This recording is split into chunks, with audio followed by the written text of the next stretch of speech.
control room. Do you feel like you're in like NASA mission control right now? I feel like that every time I walk in. So first thing I'm going to talk to you guys about is this big overview that we call our sensitivity curve. So it's the big screen on top right here. And you see this solid gray line, right? That solid gray line is our target sensitivity. That's where we want to be if we're in a perfect world.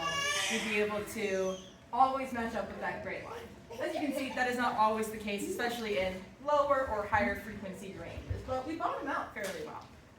Then you'll see this little dashed line. That dashed line is the goal sensitivity for later iterations of LIGO with more updates and stuff. So we're constantly working at getting better and better sensitivities. And I just think it's cool to see, like, looking towards the future, we're not done, as impressive as this instrument is. Now, our sensitivity affects how far out in space we can actually see things, right? Or detect things. So right now, the blue dots represent how far out this facility, LIGO Livingston, can see. And we're hitting about 170, 175 megaparsecs, which is really good range. I do not remember the conversions from megaparsecs. Don't ask me, I'll hide my face in shame.